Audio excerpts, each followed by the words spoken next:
जय हिंद, नमस्कार। स्वागत है आपके अपने YouTube चैनल स्टैंड बीपीएससी में। मैं आपका दोस्त भाई फिर से एक बार आ चुके हैं एक नए अपडेट लेकर।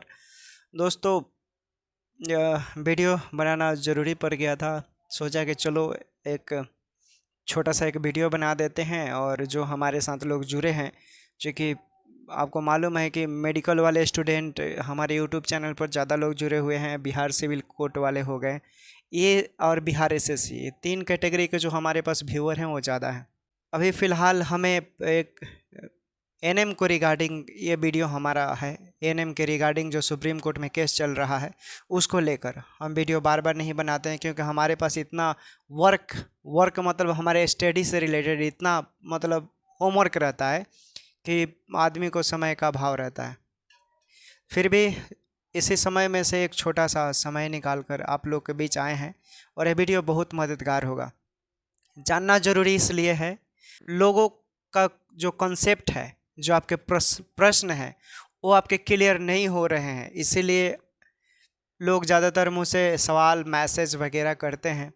क्षमा चाहता हूँ, मैं रिप्लाई नहीं दे पा रहा हूँ अभी, क्योंकि सर पे मेरे भी एग्ज़ाम पड़े हुए हैं इसलिए। लेकिन इस वीडियो में आज क्लियर करेंगे, आपको देखने के बाद संतुष्टि मिल जाएगा, सारे चीज़ क्लियर हो जाएंगे, जानेंगे, ठीक है। और पूरा ऑथेंटिक बताएंगे। आप गूगल पे सर्च मारेंगे, अगर आपके घर में अगर कोई लॉ कर रहा है या जो एडवोकेट होंगे वो भी इस चीज़ को बता देंगे, ठीक। तो पहला मेरा सवाल रहेगा, ठीक है ना। सेक्शन 309 और 315 306, ये तीन सेक्शन ऐसे हैं, 315 306 309, इसी पे केस ये रुका हुआ है। तो भाई ये जो सेक्शन है 309 और 315, आखिर ये बिहार सरकार को क्यों प्रदान किया गया? मेरा प्रश्न नॉर्मली है आप लोगों से कि सेक्शन 309 315 और 306 बिहार सरकार को क्यों प्रदान किया गया कि भाई आप संशोधन कर सकते हैं, ठीक है। ये प्रिंसिपल है, बिहार सरकार के पास ये प्रिंसिपल होता है, स्टेट के पास प्रिंसिपल है। कोई भी स्टेट है, सिर्फ बिहार ही नहीं, भारत का जितना भी राज्य है, भारत राज्यों का संघ है। भारतीय संविधान का अनुच्छेद जो 1 है वो बोलता है ना कि भारत राज्यों का संघ है। तो उन राज्यों के पास 309 315 306 और भी ऐसे सेक्शन है जो ये अधिकार देते हैं कि ये संशोधन कर सकता है किसी चीज़ में, जहाँ मेजोरिटी की बात आती है, जहाँ जनसमूह की बात आती है, और जहाँ एग्जाम की बात आती है, जहाँ लगता है कि किसी के साथ अन्याय हो रहा है, तो वहाँ पर ये 309 315 306 है, प्रिविलेज करते हैं, ऐसा प्रावधान है। अब भाई कोई लोग, अब थेथोलॉजी देखिए, एक होता है ना आदमी थेथोलॉजी करने वाला, तो भाई मूर्खों के सामने ज्ञान बांटने से अच्छा है कि वहाँ पर आप शांत हो जाइए, ठीक है। बोलना नहीं चाहिए लेकिन बोल रहे, हकीकत है। अब मान लीजिए भाई आपने पीएचडी कर रखा है या कोई नहीं पढ़ा लिखा है, उसके सामने आप जाकर खूब धारा पवा इंग्लिश बोलिए, वो गाली ही ना देगा, ठीक। तो वही बात है, ये लोग वही समझ सकते हैं जो भाई इस लाइन से जुड़े हुए हैं। और जहाँ बात थोड़ा महिलाओं की आती है, महिला नारी सशक्तिकरण, ये सब चीज़ों की बात आती है, तो वहाँ पर महिलाओं को समझाना थोड़ा बहुत डिफिकल्ट हो जाता है। एक ही बार अगर मैंने इस चीज़ को क्लियर कट कर दिया कि नहीं ये है, और वही बंदा दूसरा कोई बता दिया कि नहीं ऐसा है, तो फिर उसका माइंड डाइवर्ट हो गया, घूम गया माइंड। जबकि मैंने कई ऐसे वीडियो में ये सब चीज़ों का मैंने संशोधन किया है, खंडन किया है, बताया भी है कि ये है वास्तविकता।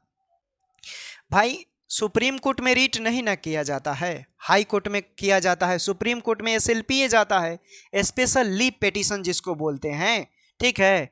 और टाइड अप होता है वहाँ पर, ठीक है। टाइड अप यानी कोई भी केस है जो टॉप लीडिंग केस है, जैसे मान लीजिए 50 को एसएलपीए हुआ, उस 50 को एसएलपीए में जो पहले एसएलपीए दर्ज किया गया होगा, जो उसे कोरिलेट करता है, उस एसएलपीए का बहुत बड़ा महत्वपूर्ण योगदान होता है, ठीक ना।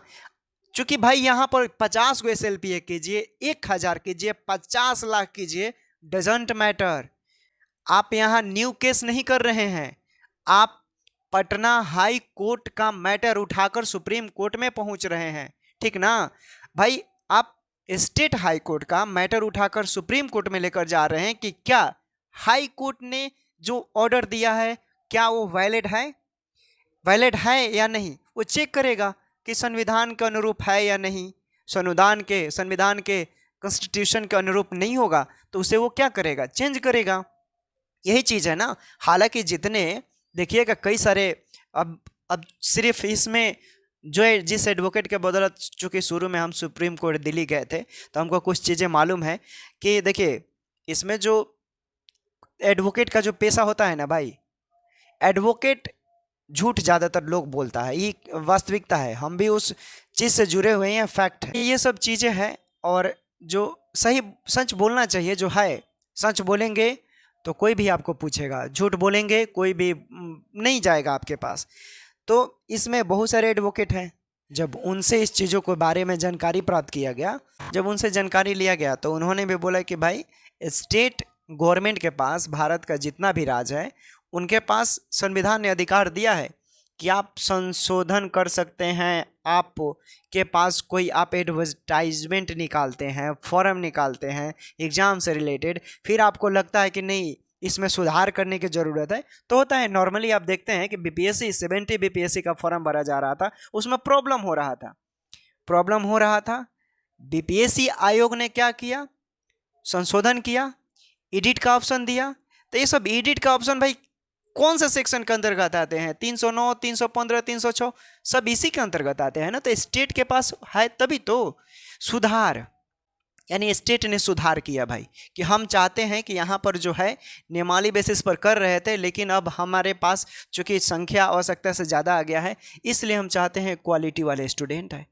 ठीक, तो ये सब चीज़ें क्लियर हुआ भाई कि देखिए आप 50,000 SLPA कीजिए चाहे 10,000 SLPA कीजिए, आप नया मैटर उसमें ऐड नहीं कर सकते हैं।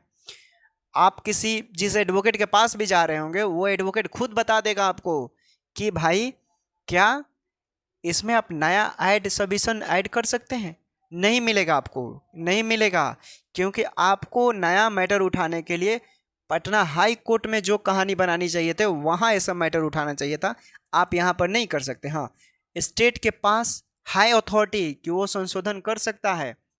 अब ये अथॉरिटी भाई चूंकि यहाँ नियम की बात आ रही है, ठीक है, चूंकि पहले का जो नियम है उस नियम को क्या ये जो नियम बनाए हैं उसके अनुरूप इसको संशोधन कर सकते हैं। अगर कर सकते हैं तो ये सुप्रीम कोर्ट तय करेगा कि भाई स्टेट गवर्नमेंट के पास जो सीमा होना चाहिए, लिमिटेशन ऑफ एक्ट होना चाहिए, वो कितना होगा, क्या ये इनिशियल में होगा, क्या ये पहले होगा या बीच में होगा या अंत में होगा, ये समय सीमा तय करेगा सुप्रीम कोर्ट। बाकी यहाँ पर कोई झंझट ही नहीं है।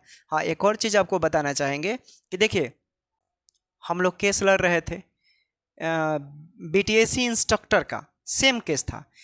वहाँ पर जानते हैं क्या चीज़ हुआ है, वहाँ पर ना तो जो संविदा और फ्रेशर वहाँ पर किसी को नहीं हटाया गया और दोनों को नौकरी देने की बात बोली गई है। यानी कि वो भी कैंडिडेट रहेंगे चूँकि जो पहले से कार्यरत हैं, ठीक, और वो भी कैंडिडेट रहेंगे जो एग्ज़ाम पास किए हैं। यानी संविदा वाले में भी जो लोग उसमें थे जिन्होंने एग्ज़ाम पास किया उसको भी नौकरी देने की बात कही, और जो फ्रेशर थे जिन्होंने एग्ज़ाम पास किया उनको भी नौकरी देने की बात कही। तो वहाँ पर दोनों लोगों का नौकरी होगा, यानी फ्रेशर और कॉन्टैक्ट दोनों का। तो सेम केस है यहाँ पर, सेम मतलब कोई यहाँ पर दूसरा मैटर है ही नहीं। जो लोग पकाऊ वाली बातें बोल रहे हैं या जो भी आपको गुमराह वाली बात बोल रहे हैं ये है वो है, ये यहाँ पर ऐसा कुछ नहीं है भाई। बोलो पहले उनको कि सेक्शन सीआरपीसी आईपीसी, अभी तो बिहार में बीएनएस हो गया ना, तो ये सब चीज़ें जानने के लिए थोड़ा कानून की भाषा बहुत डिफ़िकल्ट होती है। आप चीज़ों को जब तक नहीं समझेंगे तब तक आप बोलते रह जाएंगे, आप कुछ सिर्फ बोलते रहेंगे। मैं वास्तविकता बता रहा हूँ दोस्तों, बिहार सरकार के पास अथॉरिटी है, उसके पास कई ऐसे सेक्शन संविधान में वर्णित है, उसको प्रोवाइड करार दिया गया है कि वो संशोधन कर सकता है। ठीक, तो ये संशोधन करने की जो बात है भाई ये सुप्रीम कोर्ट तय करेगा कि क्या सुप्रीम कोर्ट ने जो पटना हाई कोर्ट ने जो ऑर्डर दिया है उसको सुप्रीम कोर्ट देखकर मद्देनजर रखते हुए देखेगा कि हाँ ठीक ठाक है तो ठीक है, नहीं ठीक ठाक है तो फिर वो स्टेजेस बदल देगा।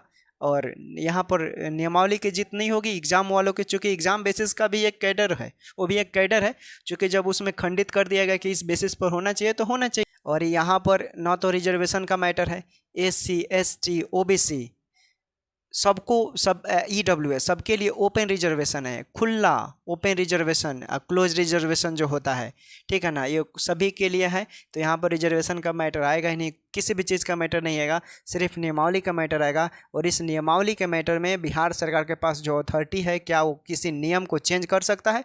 तो बिल्कुल चेंज कर सकता है। उसके पास संविधान में कई ऐसे सेक्शन है जो पावर देते हैं, शक्ति है कि वो नियम को भी संशोधन कर सकता है। और ये सुप्रीम कोर्ट अब तय करेगा कि क्या ये संशोधन करने का जो अधिकार है ये पहले होगा, बीच में होगा या अंत में होगा, यही इसी पे केस है। बाकी क्वेश्चन ऑफ लॉ के अकॉर्डिंग भाई क्या है कि क्या वो अनुरूप है, आपने जो फाइल किया है उसका अनुरूप है, उसी में देख प्रश्न पूछा जाएगा, उसी का तर्ज पे है। बाकी इसमें कोई खास चीज़ें आपको नहीं देखने को मिलता, ठीक ना दोस्तों। तो मार्क्स बेसिस पर हम किसी को जज नहीं कर सकते हैं कि वो टैलेंटेड है या टैलेंट नहीं है। आप मार्क्स बेसिस पर किसी को जज नहीं कर सकते हैं। कई ऐसी कहानियाँ छिपी हुई है मार्क्स बेसिस के मैटर में, ठीक ना, तो उसको क्लियर कट करना है, ठीक। बाकी आप 18 अक्टूबर को आपका दिखा रहा है केस में कि उस दिन सुनवाई होगा, तो 18 अक्टूबर को इंतज़ार कीजिए, पॉजिटिव रहिए, ठीक है ना। बिहार सरकार के पास ऐसे अथॉरिटी हैं, ठीक है ना। जैसे जैसे इस केस को डेपली स्टडी किया जाएगा, सिविलियन केस इसीलिए बोला जाता है कि सिविलियन मैटर ऐसा मैटर होता है जिसे हमेशा हमेशा दोस्तों पढ़ना ही पड़ता है। पहले पढ़ते हैं, चूँकि कोर्ट में आप नहीं पढ़ सकते हैं। क्रिमिनल केस में होता है कि कोई केस हो गया तो उसमें आप जाकर उसी समय क्या करेंगे, वहाँ पर पढ़ कर बहस कर सकते हैं, लेकिन सिविलियन केस में इतना समय नहीं मिलता है। सुप्रीम कोर्ट में 20 सेकेंड काफ़ी होता है, 3 मिनट ये केस देखिएगा, ज़्यादा सुनवाई मतलब 2 से 3 मिनट ही चलेंगे, 2 से 3 मिनट बहस होता है सुप्रीम कोर्ट में। 5 मिनट तो बहुत ज़्यादा हो गया, ठीक है ना, 5 मिनट काफ़ी ज़्यादा जो होता है मैटर, इतना समय वहाँ थोड़े देखा जाता है, क्योंकि सब चीज़ पहले से वो क्रिएटेड रहता है, बस वहाँ यस और नो का जवाब देना रहता है। ये सब चीज़ें हैं, 2 से 3 मिनट में क्लियर हो जाएगा, 20 सेकेंड में भी क्लियर होगा, क्योंकि पहले से वो लोग मैटर पढ़ लेता है, ठीक है। मैटर पढ़ने के बाद वहाँ रिजल्टेंट जारी किया जाता है। तो सब चीज़ें हैं, बाकी ऐसा कुछ नहीं है। हाँ, इतना है कि पॉजिटिव रहिए, बिहार सरकार के पास संशोधन करने का अथॉरिटी कई ऐसे सेक्शन देते हैं, आप सर्च कर सकते हैं। आप सोशल मीडिया का ज़माना है, जो अच्छे एडवोकेट होंगे वो भी बता सकते हैं आपको, ठीक है ना। तो चलिए, टेक केयर, बाय बाय, फिर मिलेंगे, जैसा होगा अपडेट देंगे। पढ़ाई करते रहिए, ठीक है ना। नए बहाली के लिए पढ़ाई करना बहुत ज़रूरी है, ठीक है। पढ़ते रहिए, अपना ख्याल रखिए, देखते रहें स्टैंड BPSC।